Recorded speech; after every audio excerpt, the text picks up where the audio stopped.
Hello everyone and welcome to team Shashank Sajwan. आज हम India की फॉरेन पॉलिसी के बारे में डिस्कशन करेंगे।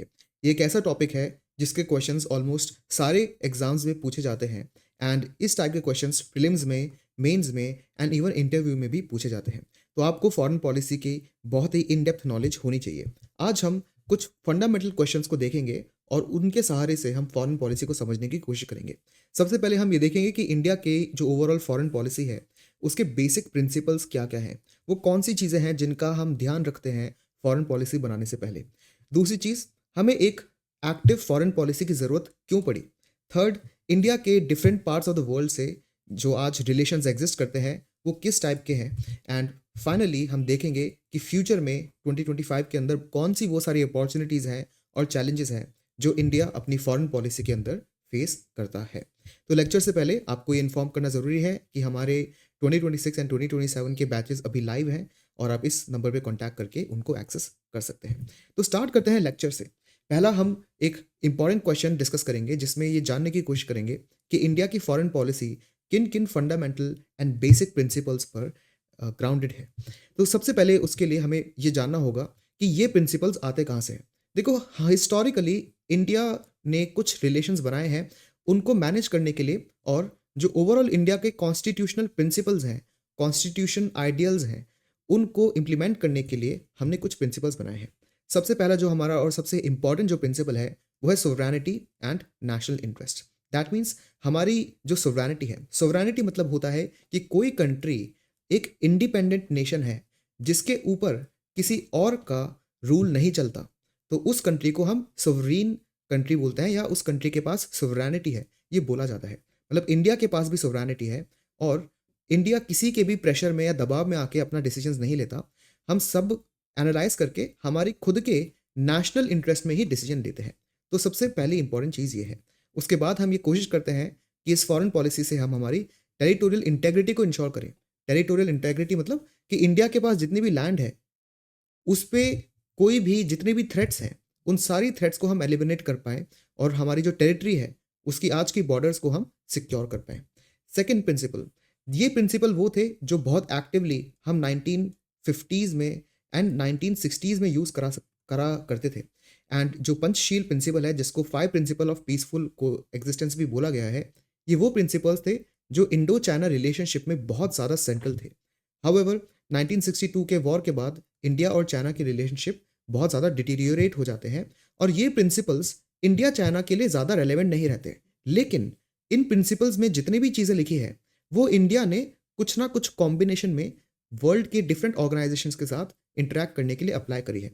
जैसे म्यूचुअल रेस्पेक्ट ऑफ सोवरेनिटी, ये इंडिया ऑलमोस्ट सारी कंट्रीज के साथ कोशिश करने की, इसको अप्लाई करने की कोशिश करता है, जहाँ पे इंडिया एक्सपेक्ट करता है कि सारी कंट्रीज हमारी टेरिटरी की, हमारी ग्राउंड रियलिटी की रेस्पेक्ट करें और इन रिटर्न हम भी दूसरी कंट्रीज की टेरिटोरियल इंटेग्रिटी की रेस्पेक्ट करेंगे। Then non aggression, India world में उन बहुत सी कम कंट्रीज में से है जिसने आज तक किसी और कंट्री को कभी इन्वेड नहीं करा। तो यहाँ पे नॉन अग्रेशन का प्रिंसिपल है। Non interference in internal affairs, देखो जब भी कोई भी इंपॉर्टेंट टॉपिक होता है इंडिया हमेशा इंटरनेशनल ऑर्गेनाइजेशंस को कहता है कि जो भी हमारी कंट्री में इश्यूज हैं वो हमारे खुद के इंटरनल अफेयर्स हैं जो हम खुद उसको रिजॉल्व करेंगे, हमें किसी और रैंडम ऑर्गेनाइजेशन की ज़रूरत नहीं है। और ये जो प्रिंसिपल है ये हम क्यों कहते हैं, क्योंकि हम सोवरेनिटी में बिलीव करते हैं। Then equality and mutual benefit and finally peaceful coexistence, ये बहुत इंपॉर्टेंट प्रिंसिपल है जो इंडिया आज भी फॉलो करता है। उसके अलावा और भी है, जैसे strategic autonomy. What is strategic autonomy? Strategic autonomy ये है कि आपको ये देखना है कि इंडिया के जो क्लोज फ्रेंड्स हैं या इंडिया के पास ऐसी कंट्रीज होंगी जिसके साथ इंडिया सबसे ज़्यादा ट्रस्ट वर्दी है, ये जो कंट्रीज हैं ये फिक्स्ड नहीं है, राइट? क्योंकि आज के डेट में हम जिस कंट्रीज के ज़्यादा क्लोज हैं, हम जिस कंट्रीज को ज़्यादा ट्रस्ट करते हैं, वो हो सकता है अगले 50 साल में बदल जाए, क्योंकि इंडिया के इंटरेस्ट भी चेंज होंगे एंड इंडिया अपने अकॉर्डिंग ही अपने इंटरेस्ट को फुलफिल करने के लिए, अपने नेशनल इंटीग्रेशन और नेशनल इंटरेस्ट को परसू करने के लिए ये चीज़ें चेंज करता रहेगा। दैट मीन्स हम किसी के साथ भी कंप्लीटली अलाइन नहीं होंगे। एंड इसी के ऊपर इंडिया ने नॉन अलाइनमेंट मूवमेंट का भी लॉन्च करा था बहुत सालों पहले। आज नॉन अलाइनमेंट मूवमेंट इतना फेमस नहीं है, लेकिन फिर भी आप देखोगे कि इंडिया बहुत ही केयरफुली यूएसए के साथ एंड इवन रशिया के साथ हम हमारी रिलेशनशिप इन दोनों कंट्रीज के साथ बैलेंस करते हुए चलते हैं। Then democratic values and multilateralism, हम इस चीज़ में बिलीव करते हैं कि जो भी ऐसी कंट्रीज हैं जिनके अंदर डेमोक्रेसी है, इंडिया उनके साथ ज़्यादा कोलैबोरेशन करने की कोशिश करता है इंटरनेशनल लेवल पे। और हम मल्टीलेटरलिज्म में बिलीव करते हैं जहाँ पे हम ये मानते हैं कि आज पूरे वर्ल्ड में ऐसा नहीं है कि कोई एक या दो कंट्रीज पूरे वर्ल्ड को कंट्रोल करती है, नहीं। आज की डेट में बहुत सारी कंट्रीज, बहुत सारी रीजनल पावर्स आज इतनी स्ट्रांग है जो वो ग्लोबल पॉलिटिक्स को डोमिनेट कर सकती है। इसका एग्जाम्पल इंडिया खुद ही है। Then soft power and cultural diplomacy, जैसे मैंने आपको बताया कि इंडिया ने आज तक किसी भी रैंडम कंट्री को इन्वेड नहीं करा है, तो हमने हमारी जो पावर है वो किस तरह से यूज़ करी है, हमने हमारे कल्चर को यूज़ करा है एंड उसको हम बोलते हैं सॉफ्ट पावर। जैसे इंडिया के बहुत सारे शोज़ मिडिल ईस्ट और अफ्रीकन कंट्रीज़ में दिखाए जाते हैं। बहुत सारे लोग, इंडिया के पीपल अक्रॉस द वर्ल्ड बहुत सारी कंट्रीज़ में रहते हैं। इनफैक्ट इंडिया के बहुत सारे लोग बड़ी बड़ी कंपनीज़ में सीईओज़ हैं, यूएस में वाइस प्रेसिडेंट और यूके के अंदर प्राइम मिनिस्टर भी रहे हुए हैं। उसके अलावा नेबरहुड फर्स्ट पॉलिसी, जहाँ पे हम इंश्योर करते हैं कि इंडिया का जो नेबरहुड है, जो साउथ एशियन रीजन है, वहाँ पे हम सबसे ज़्यादा प्रायोरिटी प्रोवाइड करेंगे। नाउ एक बहुत क्वेश्चन उभर के आता है कि फॉरेन पॉलिसी का एक्चुअल एम क्या है। ये प्रिंसिपल्स तो हमने समझ लिए, पर अल्टीमेट एम क्या है? जो सबसे इंपॉर्टेंट एम है वो ये है कि हम फॉरेन पॉलिसी को यूज़ करते हैं एक ऐसे टूल जैसे। हम फॉरेन पॉलिसी को एक ऐसा जरिया मानते हैं, किस चीज़ का? हमारी खुद की कंट्री की एम्बिशंस को फुलफिल करने का। जैसे मान लेते हैं हमारी कंट्री चाहती है कि हम स्पेस में बहुत बड़े बड़े प्रोजेक्ट्स रन करें, तो हमारी फॉरेन पॉलिसी क्या करेगी? हमारी foreign policy European space agency, NASA, इनके साथ कोलैबोरेशन करने की पॉलिसीज बनाएगी। सपोज हमारी कंट्री चाहती है कि हमारे कंट्री में जो मिलिट्री प्रोडक्ट्स हैं उनकी मैन्युफैक्चरिंग हो, तो क्या होगा? सिंपल, जो इंडियन आर्मी है, इंडियन नेवी है और इंडियन एयरफोर्स है और जो डीआरडीओ है, वो डिफरेंट डिफरेंट कंट्रीज़ के साथ बहुत सारे क्या करेंगे, different memorandum of understanding sign करेंगे, जिससे हम उनके साथ कोलैबोरेट करके इन मिलिट्री प्रोडक्ट्स को इंडिया के अंदर ही मैन्युफैक्चर कर सकते हैं। इसका क्या मतलब हुआ कि जो भी इंडिया के लोगों के लिए बेस्ट चीज़ है, उसको फुलफिल करने के लिए हम फॉरेन पॉलिसी की मदद लेते हैं।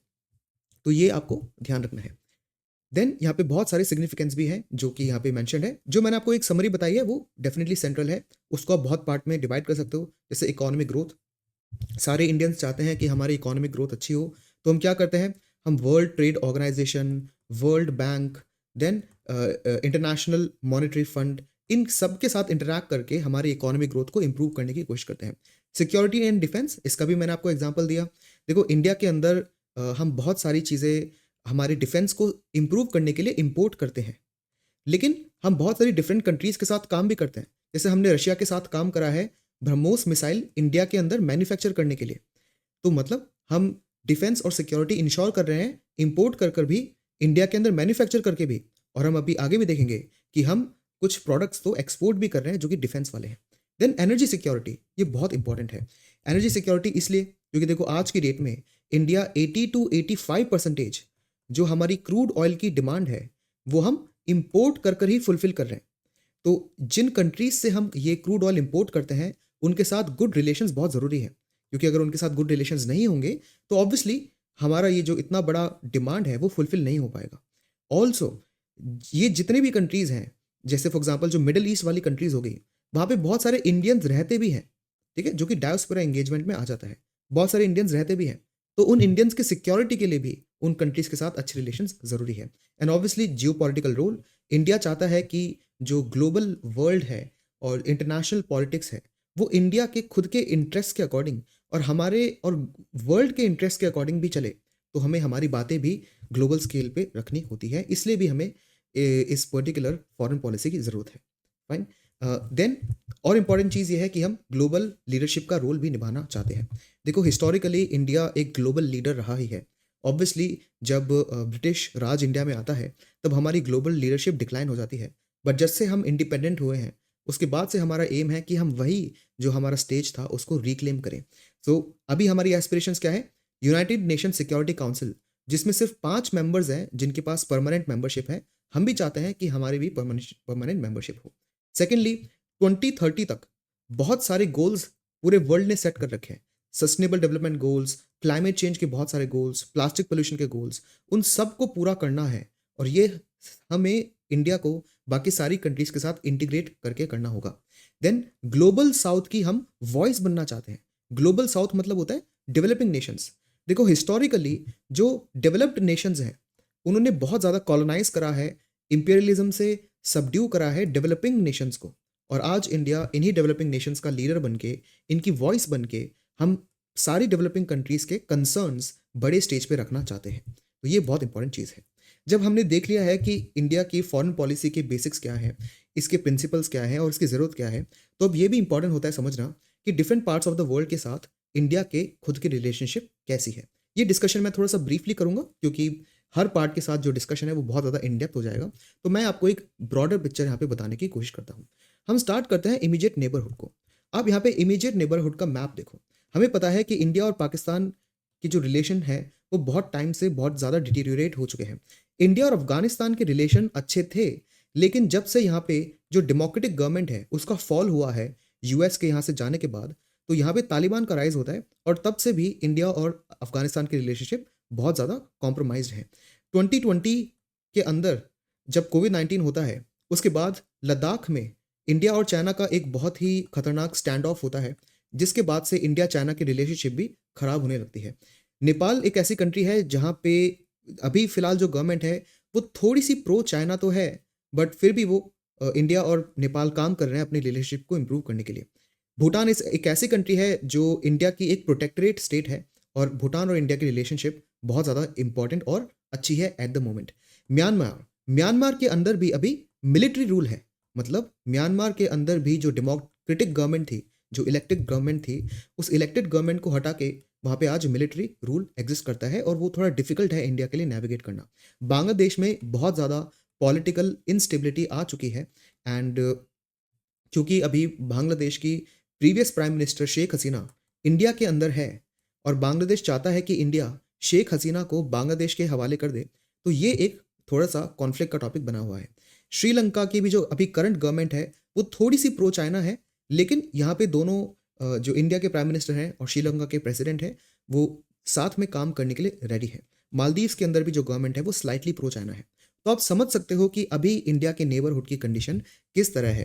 दैट मीन्स फ्यूचर में नेबरहुड को नेविगेट करना थोड़ा सा डिफिकल्ट हो सकता है, लेकिन अगर हम हमारे बेसिक प्रिंसिपल्स को ढंग से फॉलो करेंगे तो ये चीज़ें ऑलरेडी होती रहेंगी। और उसके अलावा हम जो रीजनल ऑर्गेनाइजेशंस हैं जैसे सार्क हो गई, जिसमें साउथ एशियन नेशंस साथ में आते हैं। बिम्स्टेक एक ऐसी ऑर्गेनाइजेशन है जो कि बे ऑफ बंगाल, ये जो पूरा रीजन है ये बे ऑफ बंगाल है, तो बे ऑफ बंगाल के आसपास जो कंट्रीज है उनके साथ काम करना। शंघाई कोऑपरेशन ऑर्गेनाइजेशन के कारण हम सेंट्रल एशिया की कंट्रीज के साथ भी इंटरैक्ट करते हैं, जैसे Kazakhstan, then Kyrgyzstan, Turkmenistan, Uzbekistan, इनके साथ भी इंटरेक्शन हमारा एससीओ के थ्रू होता है। देन हम बात करते हैं ईस्ट एशिया की। अब ईस्ट एशिया का है, ये पूरा जो रीजन है ये हम ईस्ट एशिया में काउंट करते हैं, जिसमें Myanmar, Thailand, Vietnam, Lao, Cambodia, Malaysia, Indonesia, Philippines और यहाँ पे Taiwan, Hong Kong, then South Korea, Japan, ये सारी कंट्रीज आ जाती है। इंडिया और जापान बहुत सारे प्रोजेक्ट्स चला रहे हैं मिलके अफ्रीका के अंदर, साउथ अमेरिका के अंदर, ताकि हम वहाँ पे डेवलपमेंट वर्क्स कर पाए। फाइन। इंडिया ने अब तक ताइवान को ऑफिशियली रिकॉग्नाइज तो नहीं करा है, लेकिन इंडिया धीरे धीरे शायद कोशिश कर रहा है कि वो ताइवान को एक टूल जैसे यूज़ करे चाइना को काउंटर करने के लिए। देन इंडिया रिसेंटली फिलीपींस और इंडोनेशिया के साथ अपनी रिलेशनशिप और भी ज़्यादा इंप्रूव करने की कोशिश कर रहा है। इनफैक्ट इंडिया ने आसियान के साथ एक रीजनल फोरम बनाया है। आसियान क्या है? जो भी साउथ ईस्ट एशियन कंट्रीज़ हैं, 10 कंट्रीज़, उनका ये फोरम है। इस पर्टिकुलर आसियान ऑर्गेनाइजेशन का इंडिया मेंबर नहीं है, लेकिन आसियान से इंटरैक्ट करने के लिए हमने एक रीजनल फोरम बनाया है जिसका इंडिया मेंबर है। फिर हम ईस्ट एशिया समिट में भी पार्टिसिपेट करते हैं। हमने क्वाड्रिलेटरल सिक्योरिटी डायलॉग भी बनाया है, जिसमें India, United States, Japan and Australia आते हैं, ताकि हम Indian Ocean and Pacific Ocean के अंदर security, freedom of navigation and overall peace को मेंटेन कर पाएँ। देन वेस्टर्न नेशन के साथ हमारी कैसे रिलेशनशिप है? सी, वेस्टर्न नेशन के साथ हमारे बहुत ही मिक्स्ड रिलेशनशिप है। फॉर एग्जांपल, वेस्टर्न नेशन में जो यूरोपियन रीजन आता है, वहाँ पे इंडिया के हिस्टोरिकली वेस्ट यूरोप से रिलेशनशिप काफ़ी अच्छी रही है, क्योंकि वेस्टर्न यूरोप में बहुत सारी डेमोक्रेसीज़ हैं और मैंने आपको बताया था कि इंडिया लाइक माइंडेड कंट्रीज़ के साथ, जो कि और डेमोक्रेसीज़ हैं, उनके साथ इंटरैक्ट करने में हमेशा रेडी रहता है। देन कनाडा, जो नॉर्थ अमेरिका की बात करें हम, तो कनाडा के साथ हमारी रिलेशनशिप अभी थोड़ी सी डिटीरियोरेट हो चुकी है, मेनली इंडिया की इंटरनल सिक्योरिटी को देखते हुए। यूएस के साथ हमारी जो रिलेशनशिप है वो काफ़ी स्ट्रांग है, और यूएस एक इकलौती ऐसी बड़ी इकोनॉमी है जिसको इंडिया एक्सपोर्ट ज़्यादा करता है और हम उनसे इंपोर्ट कंपैरेटिवली थोड़ा कम करते हैं। फाइन, तो ये वेस्टर्न नेशन से हमारी ओवरऑल एक रिलेशनशिप है। उसके अलावा G20 के हम बहुत ही इंपॉर्टेंट मेंबर हैं। 2023 में इंडिया ने G20 समिट भी की थी। और बाय द वे, जो G7 है, जो कि डेवलप्ड कंट्रीज की ही एक ऑर्गेनाइजेशन है, इंडिया को G7 की समिट्स में भी इनवाइट करा जाता है, इवन दो हम G7 के मेंबर्स नहीं हैं। इंडिया और यूरोपियन यूनियन ने एक बहुत इंपॉर्टेंट स्ट्रेटेजिक पार्टनरशिप भी लॉन्च करी है। फिर हम ब्रिक्स के भी मेंबर हैं, जिसमें ब्राज़ील, रशिया, इंडिया, चाइना और साउथ अफ्रीका साथ में आके डेवलपिंग कंट्रीज का जो फ्रंट है उसको सामने रखते हैं। देन अफ्रीका के साथ हमारी कैसे रिलेशनशिप है? देखो, रिसेंटली क्या हुआ है कि इंडिया ने अफ्रीका के अंदर जो अफ्रीकन यूनियन है उसको G20 का मेंबर बनाया है। इंडिया और नाइजीरिया की काफ़ी शेयर्ड हिस्ट्री है, क्योंकि नाइजीरिया के अंदर भी ब्रिटिश कॉलोनाइजेशन था। नाइजीरियंस को भी इंग्लिश सिखाई गई। तो जो शेयर्ड हिस्ट्री है उसके कारण हम बहुत ज़्यादा इंटरेक्ट भी कर पाते हैं। लेकिन साउथ अमेरिका में और अफ्रीका में, इन दोनों जगह चाइना हमसे फिलहाल थोड़ा आगे है, और इंडिया कोशिश कर रहा है कि हम हमारा भी इन्फ्लुएंस इन दोनों जगह पर बनाए। फाइन। देन 2025 में वो कौन कौन सी अपॉर्चुनिटीज़ हैं और चैलेंजेस हैं जो इंडिया को फॉरेन पॉलिसी में फेस करनी पड़ सकती है। स्टार्ट करते हैं अपॉर्चुनिटीज़ से। देखो, सबसे इंपॉर्टेंट ये है कि हमारा जो पूरा वर्ल्ड है वो डिजिटल होता जा रहा है, और जितना भी हमारा डिजिटल फुटप्रिंट है वो बढ़ता जा रहा है, क्योंकि हमारी पूरी लाइफ ही अब ऑनलाइन हो रही है। इसलिए हमें डिजिटल इकोनॉमी को बहुत ज़्यादा उस पर फोकस करना काफ़ी इंपॉर्टेंट है। जितने भी गवर्नेंस टूल है हम ई गवर्नेंस में कन्वर्ट कर रहे हैं, जितना भी मार्केट है हम ई कॉमर्स में कन्वर्ट कर रहे हैं। ये बहुत इंपॉर्टेंट है, और इंडिया फॉरेन पॉलिसी को यूज़ करके इन चीज़ों पे ट्रांजिशन करने की कोशिश कर रहा है। उसके अलावा ग्रीन डिप्लोमेसी भी। देखो, आज की डेट में हम चाहते हैं कि हम रिन्यूएबल एनर्जी को इम्प्रूव करें, इसलिए इंडिया ने इंटरनेशनल सोलर अलायंस भी लॉन्च करा है, ताकि हम सोलर एनर्जी को वर्ल्ड लेवल पे इम्प्रूव करें। देन इंडिया धीरे धीरे हमारे डिफेंस के एक्सपोर्ट्स को भी बढ़ा रहा है। पहले तो हम सिर्फ डिफेंस इंपोर्ट करते थे, फिर हमने डिफेंस प्रोडक्ट्स इंडिया के अंदर मैन्युफैक्चर चालू करा। अब हम डिफेंस को एक्सपोर्ट भी करने लगे हैं। फॉर एग्जाम्पल, तेजस जो एयरक्राफ्ट है वो फिलीपींस और अर्जेंटीना में एक्सपोर्ट होने वाला है। ब्रह्मोस ऑलरेडी फिलीपींस में एक्सपोर्ट हो चुकी है missile. Then maritime security and blue economy पे भी हम फोकस कर रहे हैं, क्योंकि हम और ज़्यादा मरीन एनवायरनमेंट एंड ओशंस को समझते हैं। एंड इंफ्रास्ट्रक्चर डिप्लोमेसी भी हम करने की कोशिश कर रहे हैं, जहाँ पे चाबहार पोर्ट जो कि ईरान में है उसको यूज़ करके हम एक INSTC प्रोजेक्ट में काम करना चाहते हैं, जिसके थ्रू हम सेंट्रल एशिया को यूज़ करते हुए, ईस्टर्न यूरोप को यूज़ करते हुए, इंडिया को, जो रशिया की कैपिटल है और जो बाकी यूरोप है उससे और ज़्यादा कनेक्ट कर पाएंगे। तो हम ऐसे नए नए रास्ते ढूंढ रहे हैं, नए नए रूट्स ढूंढ रहे हैं, उसको भी हम फोकस कर रहे हैं। और यहाँ पे और क्या क्या चैलेंजेस रह सकते हैं? देखो, सबसे बड़ा जो चैलेंज है वो हमारा बॉर्डर कॉन्फ्लिक्ट तो अभी एग्जिस्ट करता है, जो लाइन ऑफ एक्चुअल कंट्रोल हमारी चाइना के साथ है। देन ओवरऑल जो LOC पाकिस्तान के साथ बनी हुई है, ये वो रीजन्स हैं जो भी कॉन्फ्लिक्ट में रहेंगे ही फ्यूचर के अंदर भी। देन 2024 से लेके 25 का जो फाइनेंशियल ईयर है, ये सबको पता था कि यहाँ पे जो इकोनॉमिक स्लो डाउन हमें एक देखने को मिल सकता है, तो इसका भी एक थोड़ा सा खतरा अभी एग्जिस्ट करता है। देन ये बहुत डिफिकल्ट हो रहा है इंडिया के लिए USA और रशिया को मैनेज करना, इवन दो इंडिया ने पिछले साल हमने देखा बहुत ही सक्सेसफुली इन दोनों कंट्रीज़ को मैनेज करा। एंड जितने ज़्यादा ग्लोबल कॉन्फ्लिक्ट्स होते जाएंगे वो इंडिया के लिए और ज़्यादा प्रॉब्लमेटिक हो सकता है, क्योंकि इंडिया के लिए बेस्ट केस सिनेरियो है कि पूरे वर्ल्ड में स्टेबिलिटी हो, एंड जितनी ज़्यादा स्टेबिलिटी होगी उतना ज़्यादा पीस होगा, और जितना ज़्यादा पीस होगा ओवरऑल जो वर्ल्ड के साथ रिलेशनशिप है उसको बनाने में भी काफ़ी ईज़ हमें देखने को मिल सकती है।